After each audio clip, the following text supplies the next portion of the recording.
I'm Susan Duggan and I'm here in Atlantis Crystals in Dublin with David Ellis, and welcome, David. Thank you very much.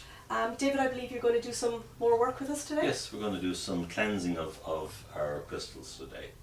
So if you remember last week, Susan, what we did was we spent a bit of time and we set up our altar, and we were using some reverence and some good feelings about setting up the altar. An interesting analogy is when you're cooking at home, and when you're cooking and you're really feeling the love that you have for the people that you're cooking for, the food always tastes better. If you're in bad form, they feel that vibration.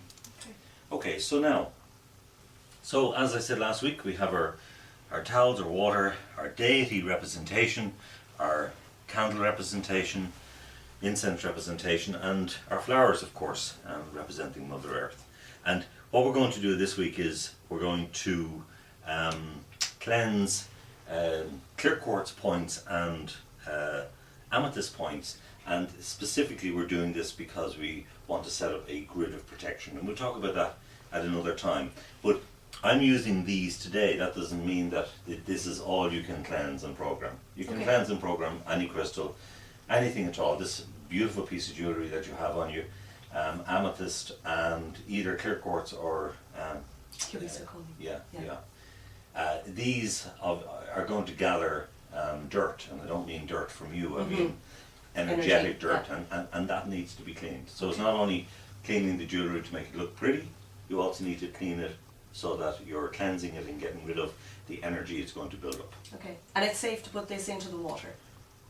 Yes. Okay. It looks silver, so yes. Yes. Okay. If it wasn't a precious metal, it could be made of some kind of an iron, and so if there's an iron content in it, no, water is not acceptable or suitable because it's only going to rust. Okay. Maybe we can talk about that some other time, because absolutely. There are crystals that you can't put in water. That's as well, correct. There are crystals as well, and there's another form of cleansing, same kind of ritual, but it's for those precious metals and crystals that you cannot put in water. Okay, great. Okay, so the first thing we need to do then, after we have our altar set up, is we need to go into that divine space. And how we do that is different for everybody. For me, it's about calling my name and making a connection with Spirit. Because let's face it, what I'm doing here today is not me. This is just the physical David doing this work. The real work is done through the Trinity, which is the connection between me, my divine self, and the crystals. Okay, so I am David. I am David. I am David. I am my heart. I am my heart. I am my pure heart.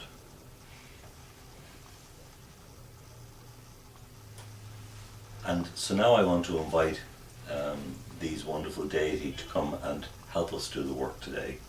So I'm going to invoke each one of the 4 deity that I have on the table. I call upon Kuan Yin, Mother of Mercy. Be present in her consciousness at this time and facilitate in this cleansing of these crystals.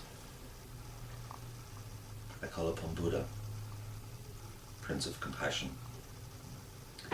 Be present in our consciousness now and facilitate this cleansing of these crystals. I call upon Jesus, the great teacher. Fill my heart with wisdom so that I know what it is I am to know in the cleansing. Mary, sweet Mary, I call upon you now. Fill my heart with unconditional love. Allow that love flow through me. Allow it flow through my fingers in the cleansing process. Archangel Michael, stand at the spiritual door and keep us safe and minded in all that we do.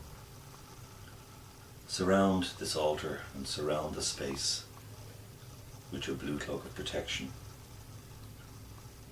and keep me guarded behind your shield. And so it is. So now that we've brought our deity on board and they're now with us, we want to empower the water so that we can do this cleaning process.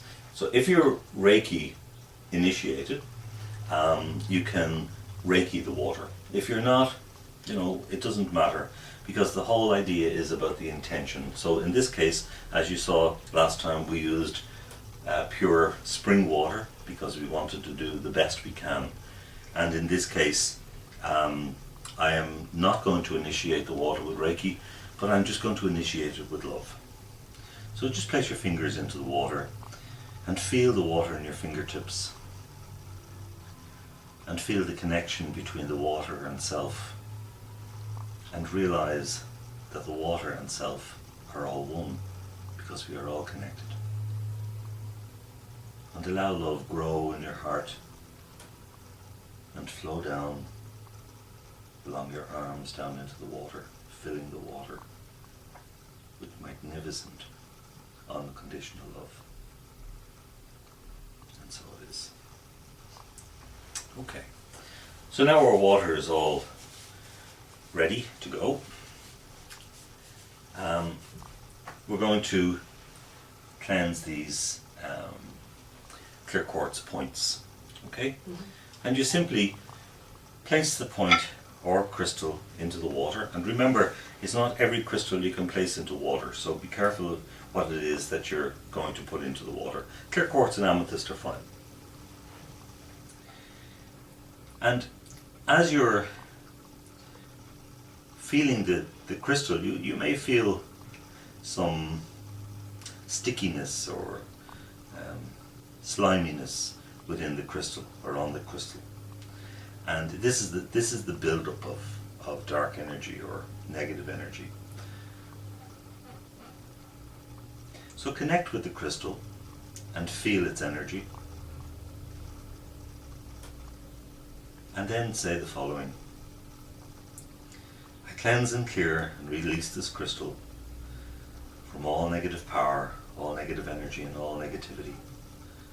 I cleanse and clear and release this crystal from all negative power, all negative energy, and all negativity.